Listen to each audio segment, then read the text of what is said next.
Hello, hope everyone's having a good day. So today I'm going to do a video I should have probably done a while ago.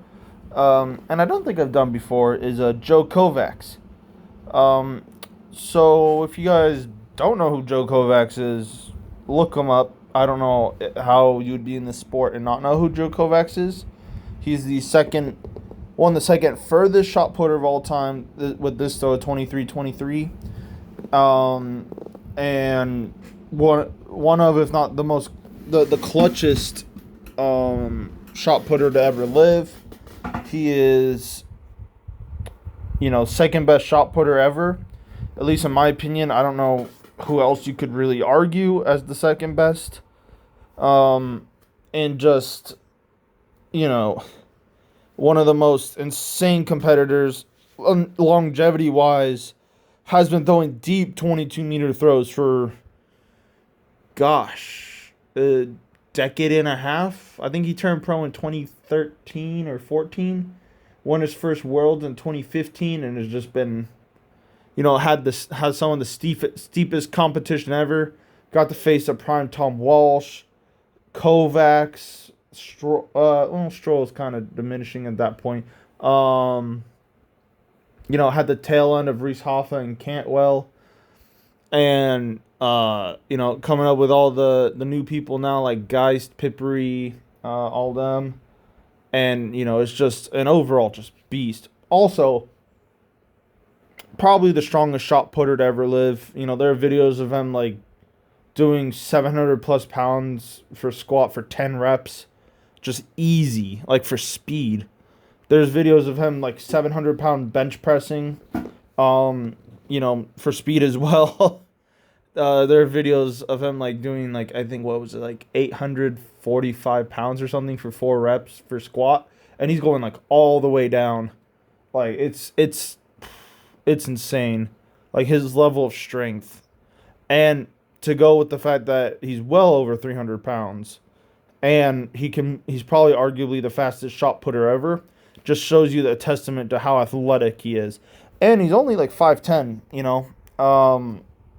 and I mean, you just look at him here. So this is him, I think, in his absolute peak form. Obviously, because it was a PR. But let's just watch this a couple times. This is him winning the Diamond League, setting the Diamond League record. Whew. I mean, you could just... Oh, God. Why does it do that? You could just see, oh, my God. It's so good. I mean, he does a lot of very interesting stuff and a lot of the basic stuff right. All right, so let's get to it. So, one is setup. You notice how wide he is? So, this is a perfect demonstration. Let me get that. Normally, one would be set up right under their hip, but you see how wide his feet are? And I don't know why he does this necessarily, because, I don't know him. But usually people start wide because of a couple of reasons. One is just comfortable. Two, they have a hard time getting over their, shifting their way over their left. So they just start wider so they don't really have to. Because they're kind of already in the position they need to be. And then 3 is because... I thought I had a third reason. I guess not. Honestly, not an area I've explored much. Because normally I don't really teach people to go very wide just because it's very hard to do. Because for a lot of people, it's very awkward and uncomfortable.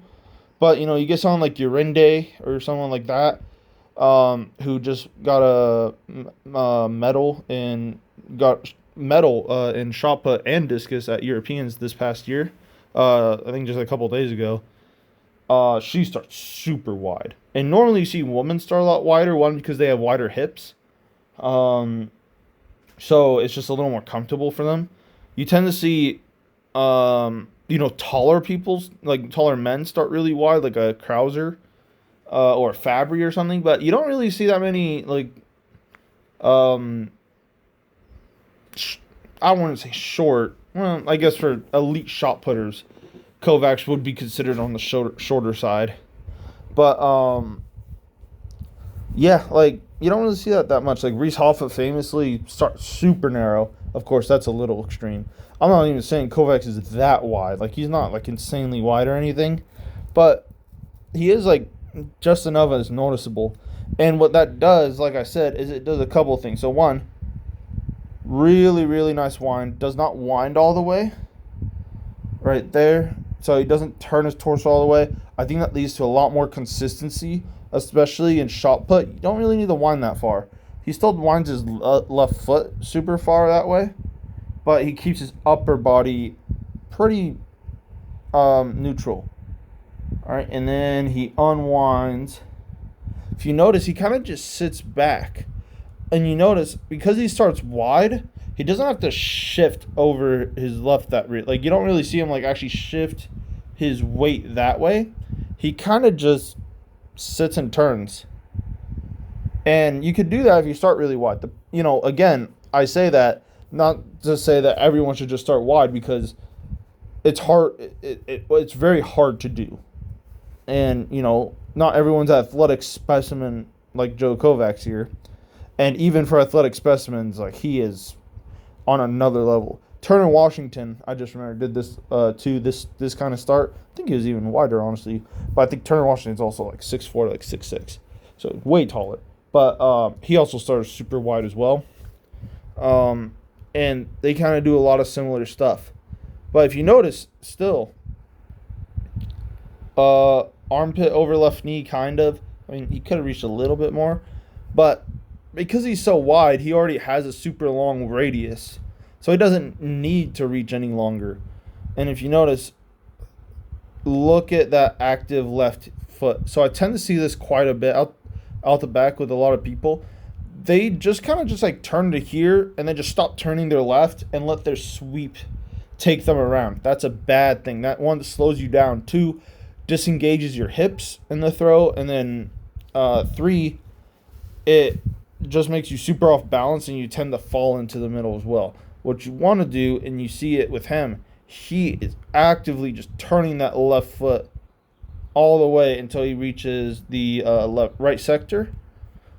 And you see when his left foot stops, right there, his sweep is already going ahead. Well, okay, sorry, not ahead, but it's already over here. And that's the frame that you want. You want this kind of frame right here. All right. You don't want it to be lagging behind, because, again, that slows you down as well. All right.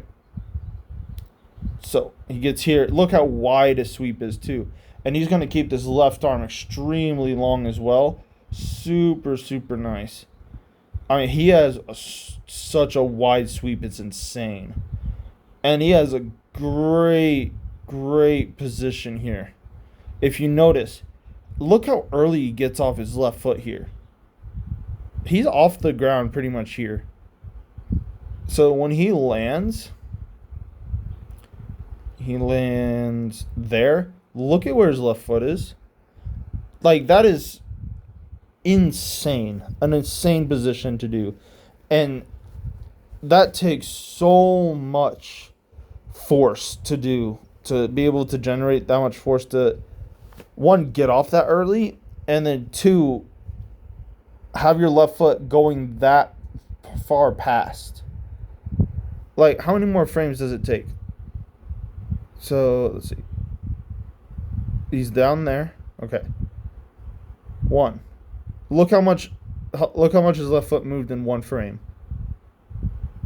And two. Three. It takes him 3 frames to get down. That is so that is just so unbelievably fast. Like, that's insane. If you notice too, I point this out in all my videos. Look how far apart his knees are. I love that. So that way he keeps his hips from collapsing. Look how far apart his knees are. And that position is insane. But before we go there, I want you to notice, look at what he does with his left arm.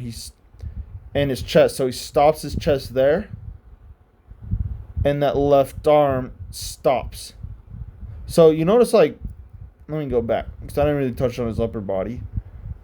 He's opening aggressive with that left arm, not like to a Tom Walsh extent or anything, but he's letting the left arm go past his left knee, and I really like that because one, I think it speeds you up a lot more. Two, it's a lot easier to turn out the back, and then three, I think it just gives you just more freedom of movement. Um, I think it just helps you, it just helps you turn out the back. But you notice how he doesn't let it go completely out of control. He's not ripping it or like he's not here and his left arm is like here. Like that's what I tend to see a lot of people try and do. He still has the left arm pretty controlled. He's just letting it open a little bit past just to help. He's just so extremely fast it just looks like he's pulling it, but he's not. All right, but then he stops it there. And he's going to just hold it there. Now, this position, I don't know how much I agree with. I think he's one of the only people that can get away with this wrap position here. Where the left arm is basically touching his right armpit. I don't really like that because unless you're going this fast or you're that strong or that technical, it's hard to do this and actually like get a good finish, because what it does is it basically kind of prevents you from turning. Because when I see people try and re-wrap, they just stay wrapped and they don't ever open back up their left arm. But Kovacs does not do that. Kovacs gets here and he's already starting to open his left arm. So he's already aggressively opening his left side. Really nice. Stays on the ground. And I'm just going to point out. So let's see. Lands pretty much here. I want you to pay attention to his right ankle. If you notice, his right ankle is so stiff. And it never goes down. So that allows him to just free spin in the middle. And just have such a smooth finish. If you notice too, once he gets here, you notice how his right knee kind of goes out this way?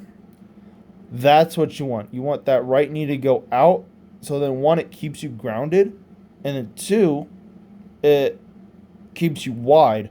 You notice that he's turning and it's going out like that. Kind of like a discus a little bit.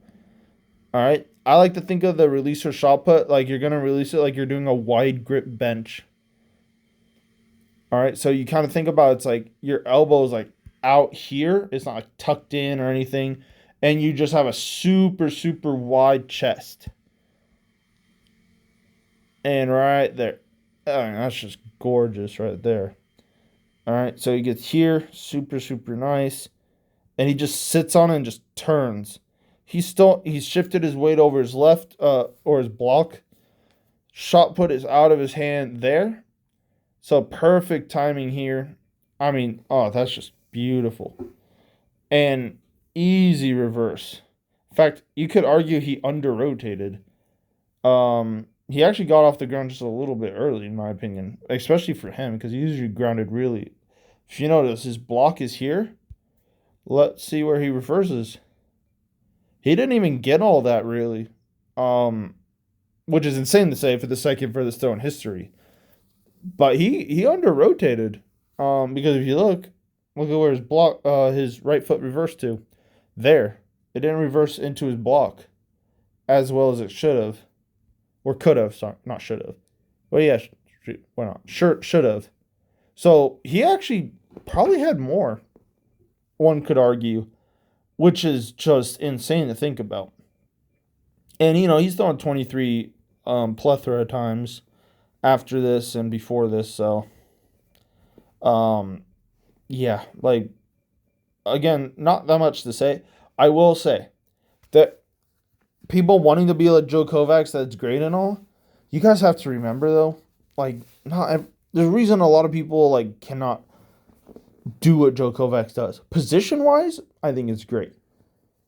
But you also have to take in consideration, one, he's arguably the strongest and fastest shot putter to ever live. So the positions he can get into, I always say this about, like, Gerd Kanter as well. Not that he's the fastest or strongest discus thrower ever, but the positions that these two hit, they look simple, but when you really break it down, and really try, the positions they hit are so insane, and the only reason they can is because they're just athletic freaks of nature. So not everyone can do this. All right, just like Tom Walsh or anything. Like not everyone can throw like Tom Walsh, because not everyone like can. It's just insane the things these guys do, which is why they're some of the best ever. But like, I mean, just look at this throw again in real time. Do you think 90% of like shot putters can do that? It looks simple, but the positions he hits and the positions he gets out of are absolutely insane. Now, some of the positions, yeah, a lot of people can probably do. Oh, well, sorry, not a lot of people. A lot of the good shot putters can do, but some of the, especially his rewrap to opening up, to actually do that and not get stuck or anything, is just insane. And if you notice too, look how fast he goes out the back and somehow he still accelerates. That's also another thing. I always say that, a Joe Kovacs acceleration is not the same as like a me acceleration. Like I tend to think I go pretty fast out the back and I can accelerate. But obviously you compare me next to Joe Kovacs, it looks like I'm going slow motion. I'm just using me as an example because I don't really know anybody else to compare in my level, because I don't know if they want to be in a video. So, yeah, but like I think you get my point. There's a difference between like a 16 to 17 meter shot putter and someone who throws 23 meters. And even for the people who throw over 22, like he is a different class. And he can miss it and still throw like 2250 plus, and he'll be like, "Oh, it's a bad release and stuff." Like, do you know a few people that can say that they did that? Honestly, I think only Ryan Krauser is the only person that I can see saying, "Oh, damn, I threw 2250. It came off my thumb." Like, do you know how insane that is to even think about, like, saying? And I've seen them do that. I've seen them like know like to the camera, like to their coach, they like make like the hand slip off sign. And it's like, it's like, oh no, I threw 2280. Oh, I should have just fouled that. Like, dude, they are like Krauser and Kovacs are in a league of their own. And Tom Walsh, I think, in his prime was around that as well. He just didn't have the longevity due to a whole host of things. But, man, I know it's kind of a glaze fest. Joe Kovacs, honestly, out of all three of them, I like Tom Walsh the best. But that's just personally. Do I think Tom Walsh is better than those two? No. I don't see any reason in the world I can say that. The only way I could say that is Tom Walsh has technically beat both of them. So, in a major competition, that's the only argument one could have. But other than that, not really. I don't know how I even got on this topic. I'm just kind of rambling. But anyway, hope you guys like this video. And yeah, thanks for watching. Have a good one. Bye.